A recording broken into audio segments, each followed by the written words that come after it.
ಕೊಟ್ಟೂರಿನಲ್ಲಿ ಮಗನಿಂದಲೇ ಮೂವರ ಕೊಲೆ ಕೇಸ್ಗೆ big twist ಸಿಕ್ಕಿದೆ. ಇದು ಕೇವಲ ಹತ್ಯೆ ಅಲ್ಲ, ಮರ್ಯಾದಾ ಹತ್ಯೆಯ ಶಂಕೆ ವ್ಯಕ್ತವಾಗ್ತಾ ಇದೆ.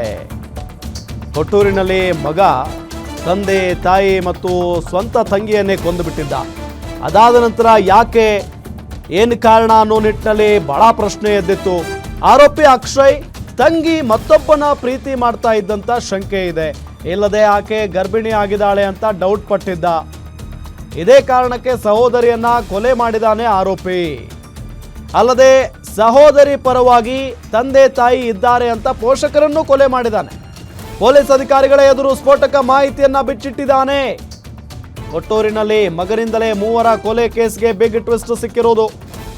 ಇದು ಕೇವಲ ಹತ್ಯೆ ಅಲ್ಲ, ಮರ್ಯಾದೆ ಹತ್ಯೆಯ ಶಂಕೆ ವ್ಯಕ್ತವಾಗ್ತಾ ಇದೆ. ಈ ಆರೋಪಿ ಅಕ್ಷಯ್ ಇದಾನಲ್ಲ, ಈತನ ತಂಗಿ ಮತ್ತೊಬ್ಬನ ಪ್ರೀತಿಯನ್ನ ಅಥವಾ ಮತ್ತೊಬ್ಬನ ಜೊತೆಗೆ ಪ್ರೀತಿಯಲ್ಲಿದ್ಲು, ಲವ್ ಮಾಡ್ತಾ ಇದ್ಲು. ಹಾಗಾಗಿ ಆಕೆ ಗರ್ಭಿಣಿ ಆಗಿದ್ದಾಳೆ ಅಂತ ಡೌಟ್ ಪಟ್ಟಿದ್ದ ಈ ಆರೋಪಿ ಅಕ್ಷಯ್. ಇದೇ ಕಾರಣಕ್ಕೆ ಸಹೋದರಿಯನ್ನ ಕೊಲೆ ಮಾಡಿದಾನೆ ಆರೋಪಿ. ತಂದೆ ತಾಯಿಗಳನ್ನು ಯಾಕೆ ಕೊಲೆ ಮಾಡಿದಾನೆ ಅಂತ ಅಂದ್ರೆ, ತಂದೆ ತಾಯಿಗಳು ಕೂಡ ಆಕೆಯ ಬೆನ್ನಿಗೆ ನಿಂತ್ಕೊಂಡಿದ್ದಾರೆ, ಆಕೆಯ ಸಪೋರ್ಟಿಗಿದ್ದಾರೆ ಅನ್ನೋ ಕಾರಣಕ್ಕೆ ತಂದೆ ತಾಯಿಗಳನ್ನು ಕೂಡ ಕೊಂದು ಹಾಕಿದ್ದಾನೆ ಅನ್ನೋ ಶಂಕೆ ಇದೆ. ಪೊಲೀಸ್ ಅಧಿಕಾರಿಗಳ ಎದುರು ಸ್ಫೋಟಕ ಮಾಹಿತಿಯನ್ನ ಬಿಚ್ಚಿಟ್ಟಿದ್ದಾನೆ ಈ ಆರೋಪಿ ಅಕ್ಷಯ್ ಅನ್ನೋದು ಗೊತ್ತಾಗ್ತಾ ಇರುವಂತಹ ಸಂಗತಿ. ಬಟ್ ಯಾವಾಗ ಈ ಕೊಲೆ ಆಯ್ತು, ದೊಡ್ಡ ಮಟ್ಟದಲ್ಲಿನೇ ಆತ ಹೈಡ್ರಾಮಾ ಕ್ರಿಯೇಟ್ ಮಾಡಿರೋದು. ಬೆಚ್ಚಿ ಬೀಳಿಸ್ತಾ ಇವೆ ಮೂವರ ಮೃತದೇಹಗಳ ದೃಶ್ಯಗಳು. ಮೃತದೇಹಗಳನ್ನ ಕಂಡು ಸಂಬಂಧಿಕರೇ ಶಾಕ್ ಆಗ್ಬಿಟ್ಟಿದ್ದಾರೆ. ಬಾಡಿಗೆ ನಿವಾಸದಲ್ಲಿ ಮೃತದೇಹಗಳನ್ನ ಹೂತು ಹಾಕಿದ್ದ ಕಿರಾತಕ.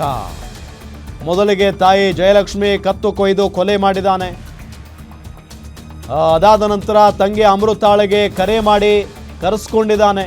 ಗಿಫ್ಟ್ ಕೊಡ್ತೀನಿ ಬಾ ಅಂತ ಹೇಳಿ ಮನೆ ಕರೆಸ್ಕೊಂಡಿದ್ದಾನೆ ಅಕ್ಷಯ್. ಬಂದಂತ ತಂಗಿಗೆ ತಾಯಿಯ ಹೆಣ ತೋರಿಸಿ ಇದೇ ಗಿಫ್ಟ್ ಅಂತ ಹೇಳಿ ವಿಕೃತಿಯನ್ನ ಮೆರೆದಿದ್ದಾನೆ. ಅದಾದ ಬಳಿಕ ತಂಗಿ ಅಮೃತಾಳ ಕತ್ತು ಕೊಯ್ದು ಕೊಲೆ ಮಾಡಿಬಿಟ್ಟಿದ್ದಾನೆ. ಸ್ವಲ್ಪ ಸಮಯದ ಬಳಿಕ ಮನೆಗೆ ಬಂದಂತ ತಂದೆ ಭೀಮರಾಜ್ ಮನೆಯಲ್ಲಿ ಟಿವಿ ನೋಡ್ತಾ ಇದ್ದಾಗ ತಂದೆಯ ಕತ್ತು ಕೊಯ್ದು ಕೊಲೆ ಮಾಡಿದ್ದಾನೆ. ಹೇಗೆ ಒಬ್ಬೊಬ್ಬರನ್ನೇ ಪ್ರತ್ಯೇಕವಾಗಿ ಕೊಲೆ ಮಾಡಿದ್ದಾನೆ ಈ ಕಿರಾತಕ. ನೋಡಿ, ಒಬ್ಬ ಸಾಧಾರಣ ವ್ಯಕ್ತಿ, ಸಾಮಾನ್ಯವಾದಂಥ ವ್ಯಕ್ತಿ, ಒಂದು ಒಳ್ಳೆ ಕುಟುಂಬದಲ್ಲಿ ಬೆಳೆದಂಥ ಹುಡುಗ ತಂದೆ ತಾಯಿ ಒಡ ಹುಟ್ಟಿದ ತಂಗಿಯನ್ನೇ ಇಷ್ಟು ವಿಕೃತವಾಗಿ ಕೊಲೆ ಮಾಡ್ತಾನೆ ಅಂತ ಅಂದರೆ ಆತನ ಮನಸ್ಥಿತಿ ಅಂತದ್ದಿರಬಹುದು. ಜಸ್ಟ್ ಇಮ್ಯಾಜಿನ್ ಯಾವ ಲೆವೆಲ್ಗೆ ಕೊಂದು ಹಾಕಿದ್ದಾನೆ ಅಂತ ಅಂದರೆ, ಆ ಮೃತದೇಹಗಳನ್ನು ನೋಡಿದಂಥ ಸಂಬಂಧಿಕರು ಪೊಲೀಸ್ನವರು ಬೆಚ್ಚಿ ಬಿದ್ದಿದ್ದಾರೆ. ಬಾಡಿಗೆ ನಿವಾಸದಲ್ಲಿ ಮೃತದೇಹಗಳನ್ನು ಹೂತು ಹಾಕಿದ್ದಾನೆ ಈ ಕಿರಾತಕ. ಏನು ಸ್ವಂತ ಮನೆನ ಅದು ಅಲ್ಲ, ಬಾಡಿಗೆ ನಿವಾಸದಲ್ಲಿ. ಮೊದಲು ತಾಯಿಯನ್ನ ಕೊಲ್ತಾನೆ, ತಾಯಿ ಜಯಲಕ್ಷ್ಮಿಯ ಕತ್ತು ಕೊಯ್ದು ಕೊಲೆ ಮಾಡ್ತಾನೆ. ಅದಾದ ನಂತರ ತಂಗಿ ಅಮೃತಾಳಿಗೆ ಕರೆ ಮಾಡ್ತಾನೆ, ಬಾ ಎಲ್ಲಿದೆಯಾ, ನಿನಗೆ ಒಂದು ಗಿಫ್ಟ್ ಕೊಡ್ತೀನಿ ಅಂತ ಹೇಳಿ ಕರೀತಾನೆ. ಪಾಪ ಅಣ್ಣ ಏನೋ ಕೊಡ್ತಾನೆ ಗಿಫ್ಟ್ ಅಂತ ಹೇಳಿ ತಂಗಿ ಆಸೆಯಿಂದ ಮನೆಗೆ ಬಂದಿದ್ದಾಳೆ. ಬಂದ ತಕ್ಷಣ ಆಕೆಗೆ ತಾಯಿಯ ಹೆಣ ತೋರಿಸ್ತಾನೆ, ಇದೇ ನೋಡು ನಿನ್ನ ಗಿಫ್ಟ್ ಅಂತ ಹೇಳಿ ಆಕೆಯನ್ನು ಕೂಡ ಕೊಲೆ ಮಾಡ್ತಾನೆ, ಕತ್ತು ಕೊಯ್ದು ಕೊಲೆ ಮಾಡ್ತಾನೆ. ಅದಾದ ನಂತರ ಸ್ವಲ್ಪ ಸಮಯದ ಬಳಿಕ ತಂದೆ ಭೀಮರಾಜ್ ಮನೆಗೆ ಬಂದು ಟಿವಿ ನೋಡ್ತಾ ಇರ್ತಾರೆ. ಹಿಂದೆ ಬಂದಂತ ಈ ಅಕ್ಷಯ್ ಕತ್ತು ಕೊಯ್ದು ಬಿಡ್ತಾನೆ. ಕೊಲೆ ಮಾಡಿ ಪೊಲೀಸರ ಎದುರು ಕತೆ ಕಟ್ಟಿದ್ದ ಈ ಹಂತಕ ಅಕ್ಷಯ್ ಮೂವರನ್ನ ಹತ್ಯೆ ಮಾಡಿ ಬೆಂಗಳೂರಿಗೆ ಬಂದಿದ್ದ. ತಿಲಕ್ ನಗರ ಠಾಣೆಯಲ್ಲಿ ಮಿಸ್ಸಿಂಗ್ ಕೇಸ್ ದಾಖಲಿಸಿದ್ದ ಈ ಆರೋಪಿ. ತಂದೆ ತಾಯಿ ಸಹೋದರಿ ಜಯದೇವ ಆಸ್ಪತ್ರೆಗೆ ಹೋಗಿದ್ರು. ಆಸ್ಪತ್ರೆಗೆ ಹೋದವರು ವಾಪಸ್ ಮನೆಗೆ ಬಂದಿಲ್ಲ ಅಂತ ಕೇಸ್ ದಾಖಲು ಮಾಡ್ತಾನೆ ಈತ.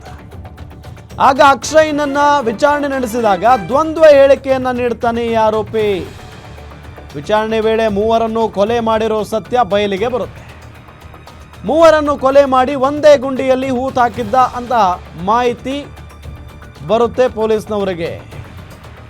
ಎಂಥ ಹೈಡ್ರಾಮಾ ಕ್ರಿಯೇಟ್ ಮಾಡಿದ ನೋಡಿ. ತನ್ನ ಕೈಯಾರೆ ತನ್ನ ಹೆತ್ತ ತಂದೆ ತಾಯಿಗಳನ್ನು ಕೊಲೆ ಮಾಡಿದ್ದಲ್ಲದೆ ರಕ್ತ ಹಂಚಿಕೊಂಡು ಹುಟ್ಟಿದ್ದಂಥ ತಂಗಿಯನ್ನು ಕೂಡ ಕೊಲೆ ಮಾಡಿದ್ದಾನೆ. ಅದಾದ ನಂತರ ತಪ್ಪಿಸ್ಕೊಳ್ಳೋದಕ್ಕೆ ಹೆಂಗೆಲ್ಲ ಹೈಡ್ರಾಮಾ ಮಾಡಿದ್ದಾನೆ ಅಂತ ಅಂದರೆ, ನೇರವಾಗಿ ಅಲ್ಲಿಂದ ಬೆಂಗಳೂರಿಗೆ ಬಂದಿದ್ದಾನೆ ಈತ. ತಿಲಕ್ ನಗರ ಠಾಣೆಯಲ್ಲಿ ಮಿಸ್ಸಿಂಗ್ ಕೇಸ್ ದಾಖಲು ಮಾಡಿದ್ದಾನೆ. ತಂದೆ ತಾಯಿ ಸಹೋದರಿ ಜಯದೇವ ಆಸ್ಪತ್ರೆಗೆ ಹೋಗಿದ್ದಾರೆ. ಆಸ್ಪತ್ರೆಗೆ ಹೋದವರು ವಾಪಸ್ ಮನೆಗೆ ಬಂದಿಲ್ಲ ಅನ್ನೋ ನಿಟ್ಟಿನಲ್ಲಿ ಹೇಳಿದ್ದಾನೆ. ಅದಾದ ನಂತರ ಪೊಲೀಸ್ನವರು ಒಂದಿಷ್ಟು ಪ್ರಶ್ನೆಗಳನ್ನು ಮಾಡಿದಾಗ ದ್ವಂದ್ವ ಹೇಳಿಕೆಯನ್ನು ಕೊಟ್ಟಿದ್ದಾನೆ. ಪೊಲೀಸ್ನವರಿಗೆ ಇವನ ಮೇಲೆ ಡೌಟ್ ಬರುತ್ತೆ. ಪೂರ್ಣಗೊಳಿಸಿ ಆನಂತರದಲ್ಲಿ ಅವ್ರು ಏನು ಕ್ರಮ ತಗೋತಾರೆ ನಮಗೆ ತನಿಖೆ ಹಸ್ತಾಂತರ ಮಾಡಿದ್ರೆ ಆನಂತರದಲ್ಲಿ ನಾವು ತನಿಖೆ ಕೈಗೆತ್ಕೊಂಡು ಆನಂತರದಲ್ಲಿ ಮರ್ಡರ್ ಆಗಿ ಡೇಟ್ ಏನಾದ್ರು ಮರ್ಡರ್ ಆಗಿ ಡೇಟ್ ಯಾವಾಗ ಅದನ್ನು ಈಗಲೇ ಹೇಳಕ್ ಬರಲ್ಲ. It is under investigation. Body ಎಷ್ಟು ಪಾರ್ಟ್ಸ್ ಇದ್ದು ಮೇಡಮ್? ಅಂದ್ರೆ ಮೂರು ಬಾಡಿನಾ? ಎಷ್ಟು ಅಲ್ಲ, ಅವ್ರ ಈಗ ಎಕ್ಸುಮೇಷನ್ ಮಾಡಿದಾಗ 3 ಬಾಡಿ ಸಿಕ್ಕಿ ಅದನ್ನ ಪೋಸ್ಟ್ ಮಾರ್ಟಮ್ ಕಳಿಸಿದೆ. ಈ ಕ್ರೈಮ್ ಅಲ್ಲಿ ಒಬ್ಬರೇ ಭಾಗವಹಿಸಿದ ಯಾರಾದರೂ ಸಪೋರ್ಟ್ ಮಾಡಿದ್ರು? ಈಗ FIR ಅಲ್ಲಿ 2 ಹೆಸರಿದೆ. ಅದು ಅವ್ರ ತನಿಖೆಯಲ್ಲಿ ಮುಂದೆ ಫ್ಯಾಕ್ಟ್ಸ್ ಗೊತ್ತಾಗುತ್ತೆ. ಮನೆಯಲ್ಲಿ ಏನಾದ್ರು ಸ್ಪ್ರೇ ಏನಾದ್ರು ಸಿಕ್ಕಿದೆಯಾ ಮೇಡಮ್? ಈ ರೀತಿ ಕಟ್ಟರ್ ಮೆಷಿನ್ ಸ್ಪ್ರೇ ಆ ರೀತಿ ಅವ್ರಿಗೆ ಏನೇನು ಅವರು ಸ್ಪಾಟ್ ಮಾನಿಟರ್ ಮಾಡಿದಾಗ ಅವರು ಸೀಜರ್ ಮಾಡ್ಕೊಂಡಿದ್ದಾರೆ ಪಂಚರ್ ಸಮಕ್ಷಮ. So whatever was important for their investigation they have seized. Body ಸ್ಥಿತಿ ಹೇಗಿತ್ತು? ಅದೇನು ಕಟ್ ಮಾಡಿದ ಬಾಡಿಯನ್ನು ತುಂಡಾಗಿ ಕತ್ತರಿಸಿದ್ರು. Thank you. ಪೂರ್ಣಗೊಳಿಸಿ ಆನಂತರದಲ್ಲಿ ಅವ್ರು ಏನು ಕ್ರಮ ತಗೋತಾರೆ ನಮಗೆ ತನಿಖೆ ಹಸ್ತಾಂತರ ಮಾಡಿದ್ರೆ ಆನಂತರದಲ್ಲಿ ನಾವು ತನಿಖೆ ಕೈಗೆತ್ಕೊಂಡು ಆನಂತರದಲ್ಲಿ ಮರ್ಡರ್ ಆಗಿ ಡೇಟ್ ಏನಾದ್ರು ಇದೇ ವಿಚಾರಕ್ಕೆ ಸಂಬಂಧಪಟ್ಟಂತೆ ಡೀಟೇಲ್ಸ್ ಕೊಡ್ತಾರೆ ನಮ್ಮ ರಿಪೋರ್ಟರ್ ವೆಂಕಟೇಶ್ ಕುಲಕರ್ಣಿ ಸಂಪರ್ಕದಲ್ಲಿದ್ದಾರೆ. ವೆಂಕಟೇಶ್ ಕುಲಕರ್ಣಿ, ನಿಜಕ್ಕೂ ಎಲ್ಲರನ್ನೂ ಬೆಚ್ಚಿ ಬೀಳಿಸಿರುವಂಥ ಒಂದು ಪ್ರಕರಣ ಇದು. ಆರಂಭದ ದಿನದಿಂದಲೂ ಕೂಡ ಕಾರಣ ಏನು ಅಂತ ಹೇಳಿ ನಾವು ಕೇಳ್ತಾನೆ ಇದ್ವಿ. ಬಟ್ ಇಷ್ಟು ಕ್ಷುಲ್ಲಕ ಕಾರಣಕ್ಕೆ ಕೊಲೆ ಮಾಡಿದಾನೆ ಅನ್ನೋದು ನಿಜಕ್ಕೂ ಆಶ್ಚರ್ಯ.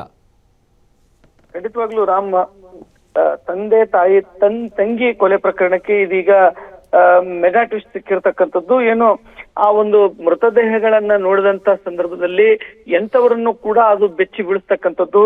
ತಂದೆ ತಾಯಿ ಮತ್ತು ತಂಗಿಯನ್ನ ತುಂಡು ತುಂಡಾಗಿ ಕತ್ತರಿಸಿ ಮನೆಯಲ್ಲೇ, ಅಂದ್ರೆ ಏನು ತಾವು ಬಾಡಿಗೆ ಇದ್ದ ಮನೆಯಲ್ಲಿಯೇ ಅದನ್ನ ಹೂತು ಹಾಕಿರ್ತಕ್ಕಂಥ ಪ್ರಕರಣ ಏನಿದೆ, ಈ ಪ್ರಕರಣ ಈಗ ಮೆಗಾ ಟ್ವಿಸ್ಟ್ ಸಿಕ್ಕಿರ್ತಕ್ಕಂಥದ್ದು.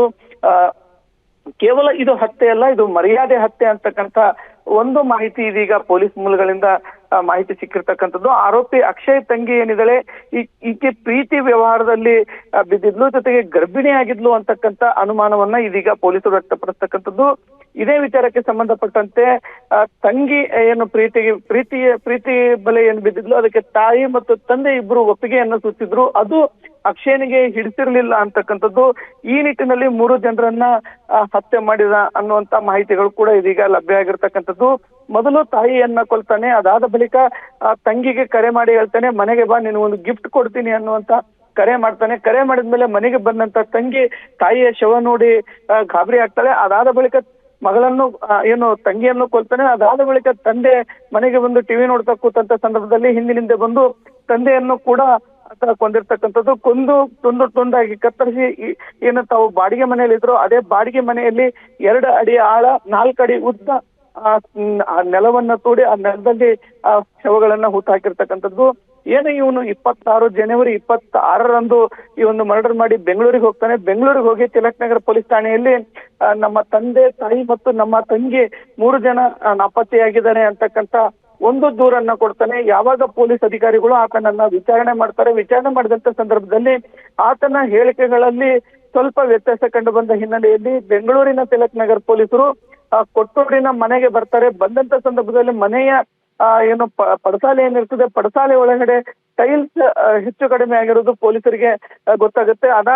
ಅದಾದ ಬಳಿಕ ವಿಜಯನಗರ ಪೊಲೀಸರಿಗೆ ಮಾಹಿತಿಯನ್ನ ಕೊಟ್ಟು ಆರೋಪಿಯನ್ನ ಕೊಟ್ಟೂರಿಗೆ ತರ್ತಾರೆ. ಸ್ಥಳ ಮಾದಾರ್ ಮಾಡಿದಂತ ಸಂದರ್ಭದಲ್ಲಿ ಮನೆಯಲ್ಲೇ ಹೂತು ಹಾಕಿರ್ತಕ್ಕಂಥ ಶವಗಳನ್ನ ಅವನು ತೋರಿಸ್ತಾನೆ. ಅದಾದ ಬಳಿಕ ಪೊಲೀಸರು ಕೂಡ ಸ್ಥಳೀಯ ದಂಡಾಧಿಕಾರಿಗಳ ಮೂಲಕ ನಿನ್ನೆಯಷ್ಟೇ ಮರಣೋತ್ತರ ಪರೀಕ್ಷೆಯನ್ನ ಮಾಡಿರ್ತಕ್ಕಂಥದ್ದು. ರಾಮ್, ತಮ್ಮೆಲ್ಲ ಮಾಹಿತಿಗಾಗಿ ವೆಂಕಟೇಶ್ ಕುಲಕರ್ಣಿ.